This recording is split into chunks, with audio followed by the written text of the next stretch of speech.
Assalamualaikum warahmatullahi wabarakatuh. Halo, bagaimana kabar kalian? Semoga tetap sehat selalu ya. Pada kesempatan kali ini, kita masih belajar mengenai tema 9, yaitu Kayanya Negeriku. Dengan mata pelajaran yang akan kita pelajari adalah PPKN, atau Pendidikan Pancasila dan Kewarganegaraan. Materinya adalah hak dan kewajiban. Simak videonya dengan baik ya. Karena, seperti biasa, di akhir video nanti akan ada beberapa tugas yang perlu kalian kerjakan. Sub-sub materi yang akan kita pelajari pada materi hak dan juga kewajiban adalah yang pertama yaitu mempelajari hak dan juga kewajiban terhadap lingkungan. Kedua, mempelajari hak dan kewajiban terhadap sumber energi. Ketiga, mempelajari hak dan kewajiban terhadap sumber daya alam. Keempat, mempelajari hak dan kewajiban sebagai warga negara. Kelima, mempelajari akibat tidak melaksanakan kewajiban dan mendapatkan hak. Dan keenam, yang akan kita pelajari adalah sikap persatuan dan kesatuan. Siapkan diri kalian untuk menerima ilmu yang baru. Pertama-tama, kita harus mengetahui apa itu pengertian dari hak dan juga kewajiban. Mari kita ketahui kata kunci dari hak dan juga kewajiban. Hak merupakan sesuatu yang mutlak menjadi milik kita. Sedangkan kewajiban adalah sesuatu yang harus kita kerjakan dengan disertai perasaan bertanggung jawab. Mari kita beranjak pada materi yang pertama, yaitu hak dan kewajiban terhadap lingkungan. Menyediakan ruang terbuka hijau yang ditanami pepohonan bertujuan mengikat air hujan, sehingga mencegah terjadinya banjir. Tindakan itu merupakan salah satu bentuk kewajiban kita terhadap lingkungan. Kewajiban merupakan sesuatu yang harus dilakukan. Sebaliknya, sesuatu yang harus kita terima disebut dengan hak. Berikut ini beberapa hak yang dapat kita terima dari lingkungan di sekitar kita. Pertama adalah menikmati lingkungan yang segar. Kedua, menikmati lingkungan yang nyaman. Kalian juga bisa menuliskan hak-hak lain yang dapat kita peroleh dari lingkungan. Kedua, yaitu kewajiban kita terhadap lingkungan. Pertama, yaitu melakukan reboisasi atau menanam pohon di hutan maupun tanah gersang ataupun gundul. Kedua, tidak membuang sampah ke sungai maupun membuang sampah sembarangan. Ketiga, tidak melakukan perburuan liar terhadap hewan yang dilindungi. Keempat, menanam pohon di sekitar pekarangan. Kelima, membersihkan lingkungan dari sampah. Sekarang kita beranjak pada submateri yang kedua, yaitu hak dan kewajiban terhadap sumber energi. Pada pelajaran yang lalu, kita telah mengetahui jenis-jenis sumber daya energi.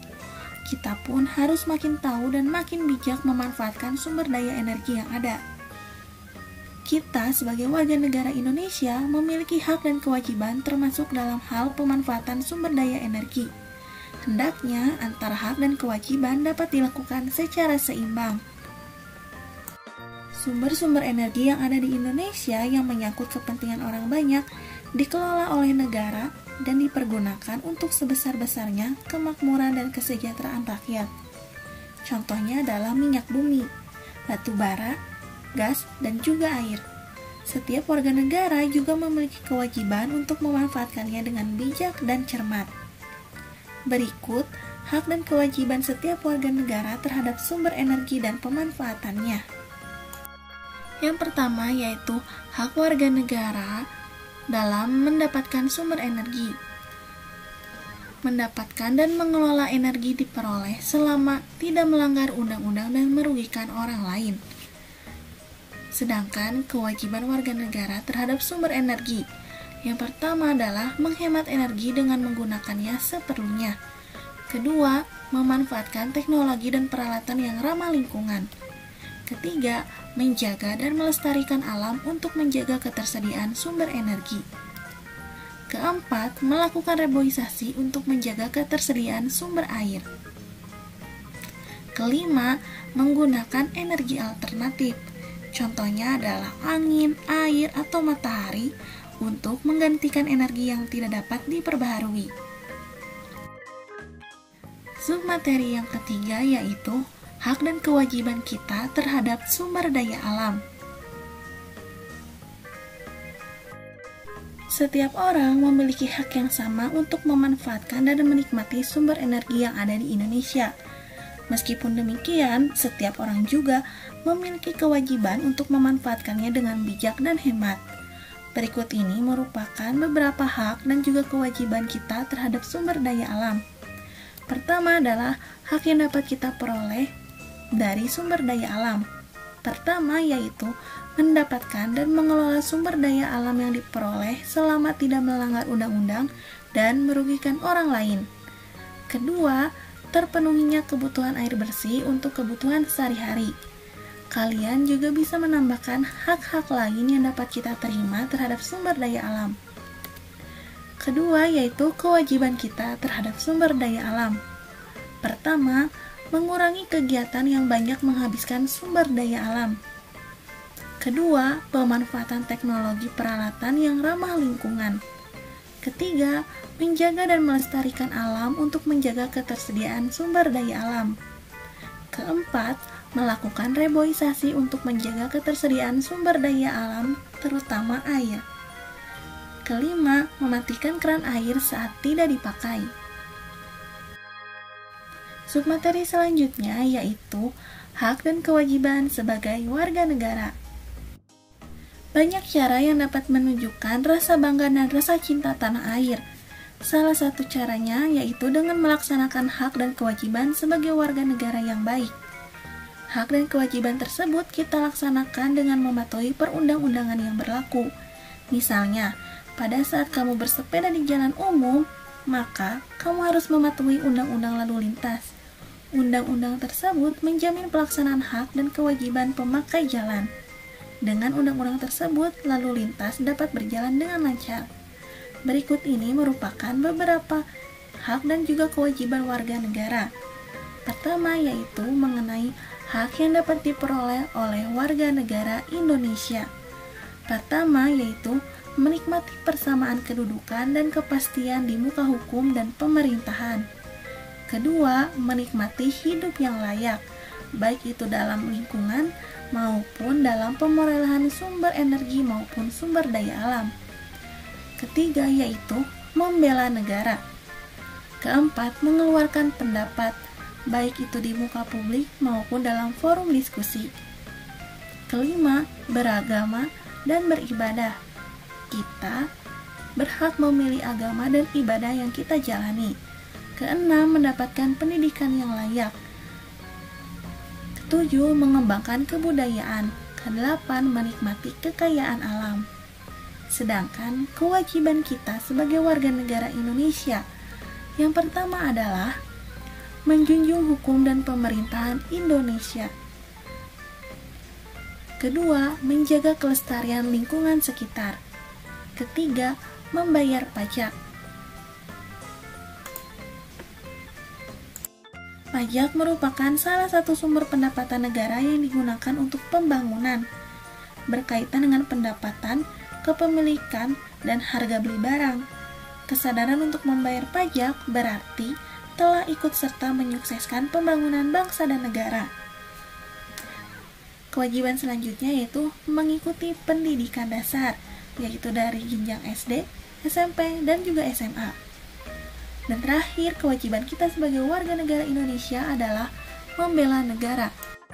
Membela negara dapat dilakukan berbagai cara, misalnya melalui bidang olahraga, menjadi duta kesenian, atau mengikuti lomba iptek internasional. Mereka harus berjuang dengan sungguh-sungguh. Mereka berjuang untuk menjadi yang terbaik agar mengharumkan nama bangsa dan sejajar dengan negara lain. Setelah kita mempelajari mengenai hak dan juga kewajiban, maka dapat kita simpulkan bahwa pelaksanaan hak dan kewajiban haruslah berjalan seimbang agar kehidupan dapat berjalan dengan nyaman, aman, tertib, dan semua kebutuhan dapat terpenuhi dengan baik pula. Namun, jika pelaksanaan hak dan kewajiban tidak dijalankan dengan seimbang, maka akan muncul beberapa akibat. Pertama, akibat jika kita tidak mendapatkan hak. Maka, orang yang haknya dilanggar kemungkinan tidak menjalankan kewajiban dengan semestinya. Lalu, akibat jika kita tidak menjalankan kewajiban dengan semestinya, maka hal yang akan terjadi adalah orang yang tidak melaksanakan kewajibannya maka tidak berhak mendapatkan haknya sebagai warga negara. Mari kita lanjut pada submateri yang keenam, yaitu sikap persatuan dan kesatuan. Sikap persatuan dan kesatuan merupakan perwujudan dari pelaksanaan hak dan juga kewajiban. Banyak sekali bentuk-bentuk perwujudan dari persatuan dan juga kesatuan. Pertama yaitu kerjasama dan juga kerja bakti. Kedua hal ini sering kalian jumpai pada lingkungan masyarakat. Mari kita bahas mengenai kerjasama. Pertama yaitu kerjasama warga masyarakat dalam menjaga kelestarian lingkungan. Anggota masyarakat merupakan unsur yang menikmati sumber daya alam sekaligus unsur yang merasakan langsung dampak jika terjadi kerusakan lingkungan. Oleh karena itu, setiap anggota masyarakat berkewajiban bahu-membahu dan bekerja sama dalam menjaga kelestarian lingkungan. Berikut ini merupakan upaya-upaya yang dapat dilakukan secara bekerja sama dalam menjaga kelestarian lingkungan dan sumber daya alam. Pertama, yaitu melaksanakan kerja bakti kebersihan secara rutin. Kedua, saling mengingatkan jika ada yang merusak lingkungan. Ketiga, melakukan kegiatan reboisasi di lingkungan sekitar tempat tinggal. Keempat, mengelola sampah dengan baik. Bentuk kerjasama yang kedua yaitu kerjasama warga masyarakat dengan pemerintah dalam menjaga kelestarian lingkungan.